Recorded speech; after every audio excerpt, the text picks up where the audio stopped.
Magandang araw po, welcome po sa aking channel, Nov9 TV.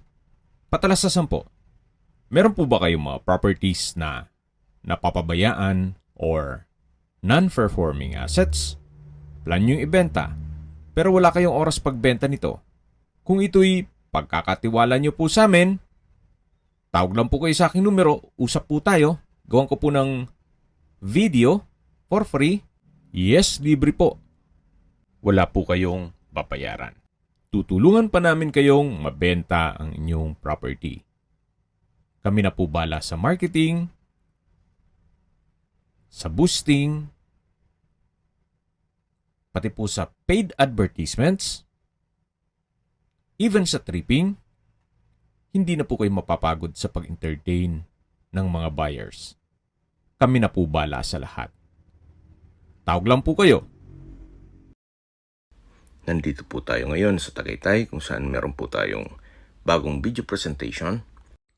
Isang house and lot na may lot area na 214 square meters at may floor area 260 square meters. May basement at roof deck. Ito po ay nasa loob ng isang subdivision na meron pong 24 hours security. Napakatahimik po ng lugar, sariwang hangin, at malamig po ang klima. Nakabakod na rin po buong property at meron pong steel gate. Samahan niyo po ako, pasok po tayo. So, ito naman po yung garahe. Nakakasya ang dalawang sasakyan at naka-tile flooring po ito. Yan po yung balkonahe. At dito naman po ay yung garden na may mga ornamental plants. Napakaganda po ng disenyo. At meron pong garden. May mga pathwalk na rin po papunta sa likod ng bahay. So ito po yung garahe at dito naman po yung main door. Kung saan ito yung meron pong aluminum screen door at solid wood door. Welcome po dito sa bahay ni Ma'am at Sir. Dito naman po sa gilid ay meron pong customized awning type window na may security grill. Then yung ceiling po ay naka-rafter type design. Ito po yung living area o salas. Then meron pong mga sliding glass windows na may blinds. At ito naman po yung hagdan. Malapad po siya, papunta yan sa second floor. Dito naman po meron pong access door na naka-solid wood at meron pong screen door. Papunta naman dito sa setback. Yan po yung papunta dun sa harapan ng bahay at ito naman yung hagdan papunta sa basement. Mamaya po iikutan natin yan. Nakabakod na rin po buong property. At dito naman po yung dining area at kitchen. Naka-tile flooring na rin po ito. Ang kagandahan po dito ay meron pong mga customized windows kaya napakaliwalas at may blinds na rin. Meron din pong breakfast nook with pendant lamps. Then naka-built-in na rin po yung gas range dito sa kitchen countertop at meron pong range hood. Meron din po itong mga kitchen cabinets and drawers at storage ng kitchen utensils. Ito naman pong mga built-in, siyempre kasama na po yan. Meron din po itong stainless sink with faucet. At pong cabinets ay naka-soft close hinges. Then naka-tile flooring na rin po dito. At dito naman po ay merong powder room. Maayos naman ang toilet fixtures. Naka-tile bathroom wall at meron pong bathroom window na may blinds na rin po ito. So, ito po ulit yung kitchen. At yan yung breakfast nook, then kitchen countertop.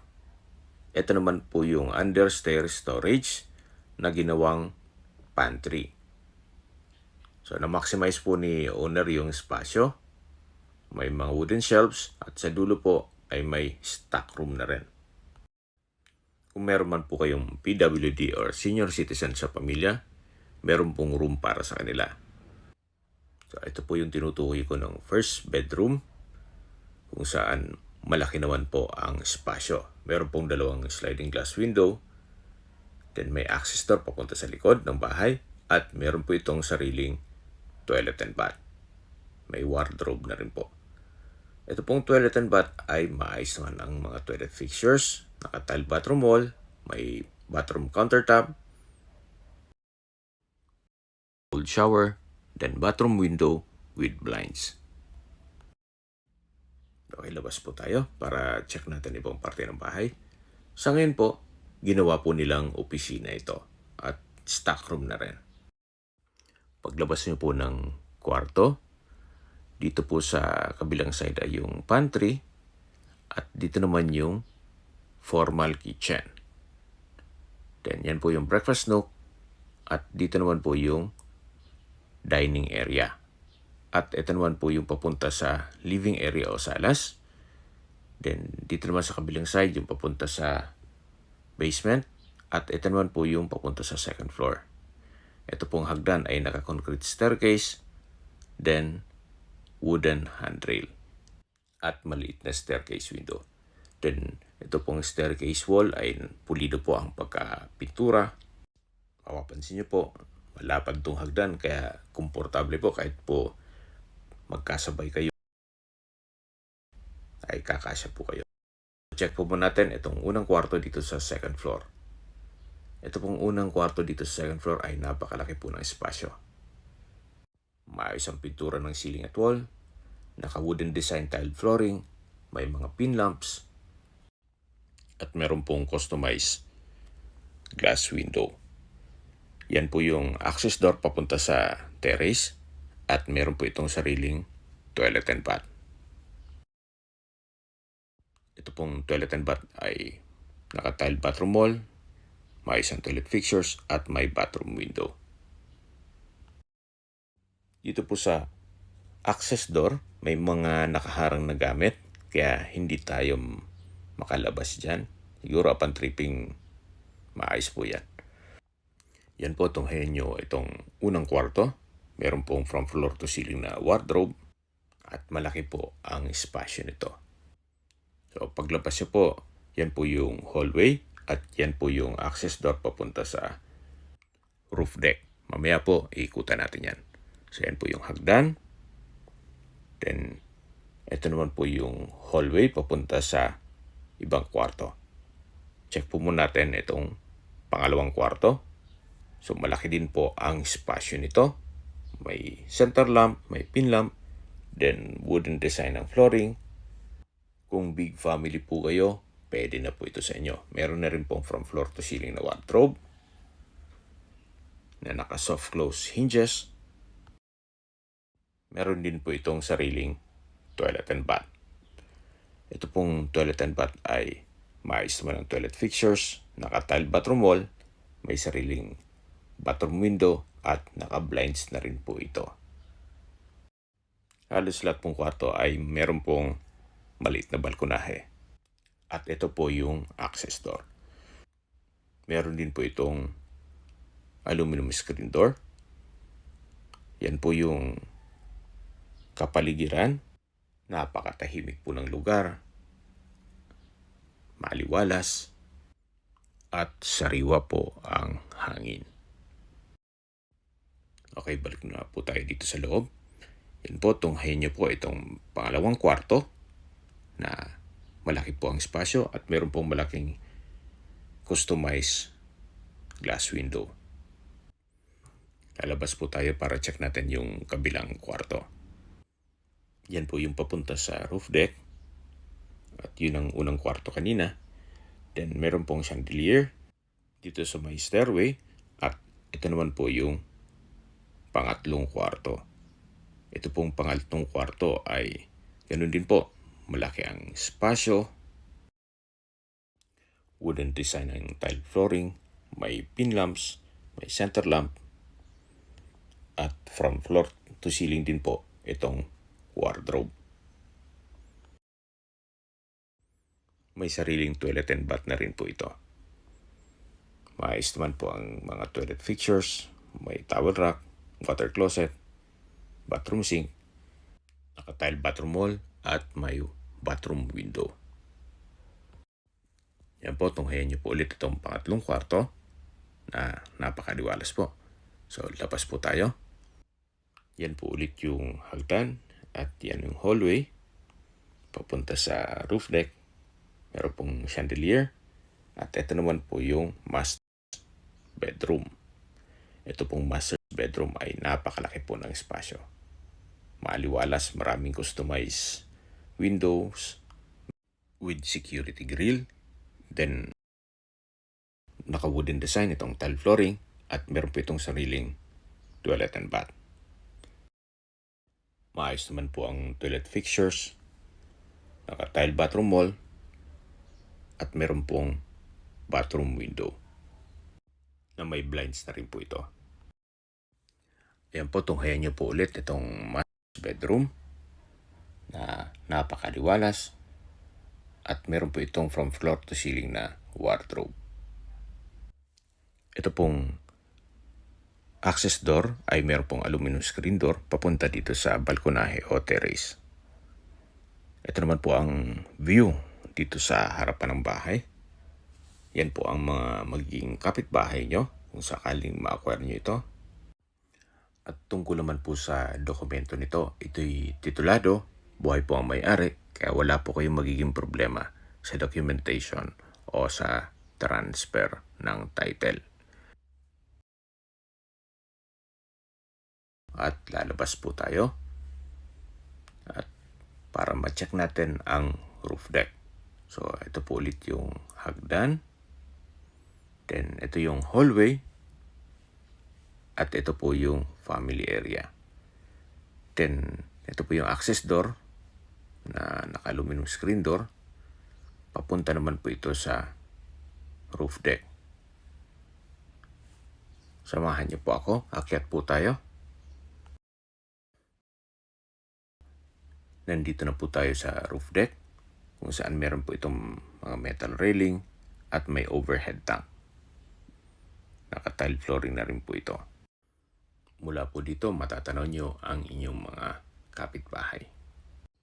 Gaya po ng nasabi ko sa inyo kanina, ito pong location nitong property ay nasa loob ng isang subdivision kung saan napakatahimik po ng lugar, sariwang hangin at malamig po ang klima. Malapit din po ito sa main road kaya ito po'y accessible ng public transportation. Tungkol naman po sa distance, location at travel time, mamaya po pag-uusapin natin yan. Check po muna natin yung basement. Mula po dito sa roof deck, pababa po tayo. Ito po yung hallway dito sa second floor. Yan po yung mga kwarto. At ito po yung hagdan.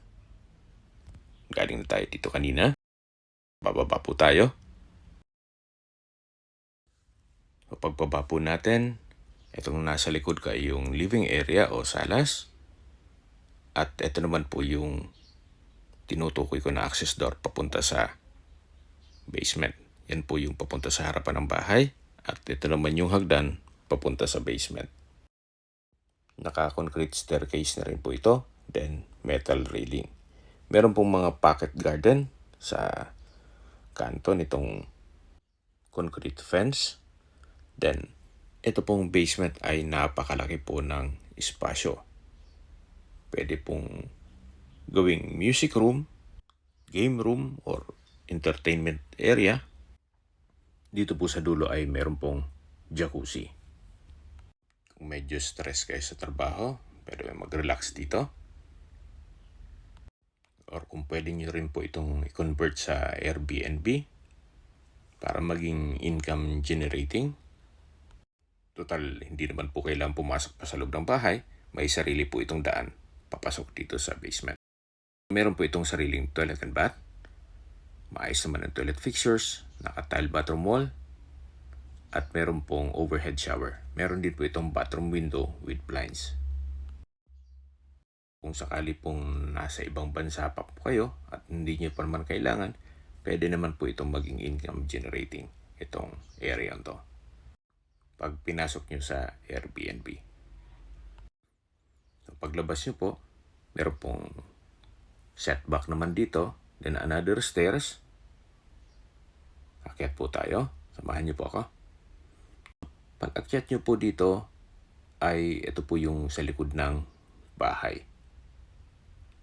Na may mga patwalk, then ito yung concrete fence. Ang labas naman po nito ay yung garahe. At ito naman yung papunta sa formal kitchen.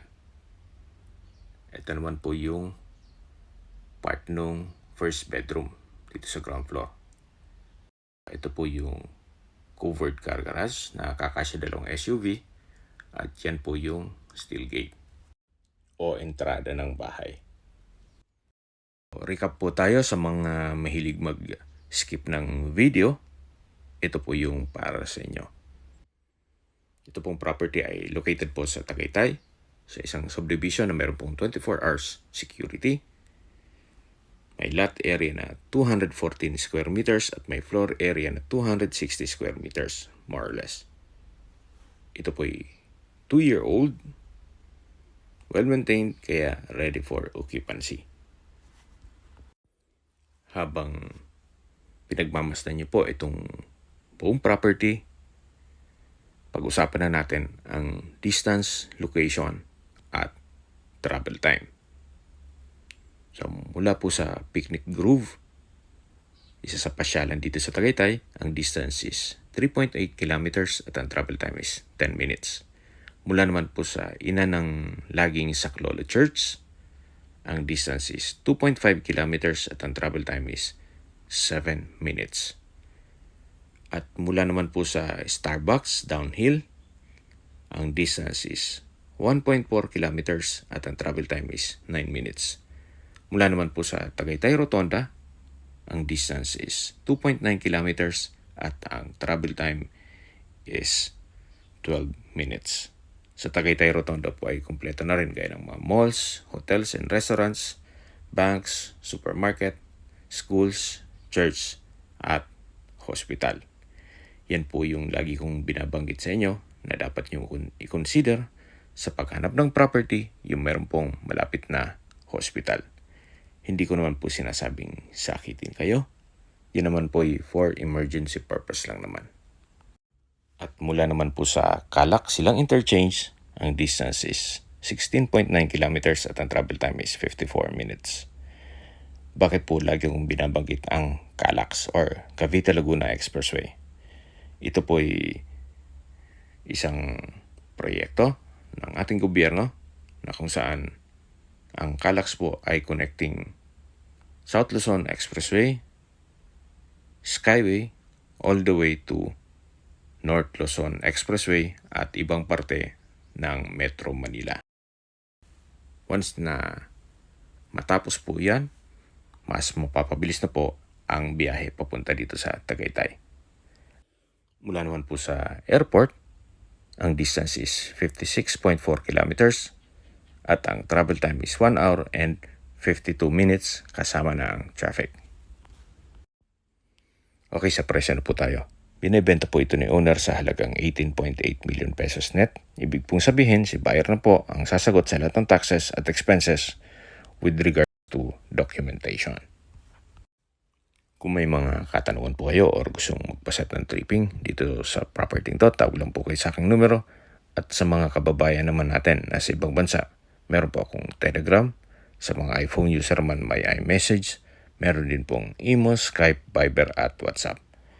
Same number lang po, 0917-316-3399. Sa mga nagtatanong naman po ng aming Facebook, meron po aming Facebook page na Nov9TV at Facebook Real Video. Meron din pong TikTok at Instagram. May ibang YouTube channel po kami, the Nov9TV channel, Nov9TV Listings, Nov9TV On The Spot, Nov9TV Updates, at Nov9TV House Rental. Sana po naibigyan nyo ang video presentation. Paki-like and subscribe na lang po sa aking channel para ma-update din po kayo sa aking future listings. Kung sakali po hanap nyo yung mas malaking sukat ng lupa, meron din po kami ibang listings na pwede nyong pagpilian. Huwag po kayong mag-atubiling tumawag sa amin. Then, let us know your budget para malaman namin kung anong property pwede naming ilog sa inyo. Sa lahat pong viewers, subscriber at nagtiwala po sa amin. Salamat po sa suporta. Ingat po kayo lagi at yung pamilya. Maraming salamat po.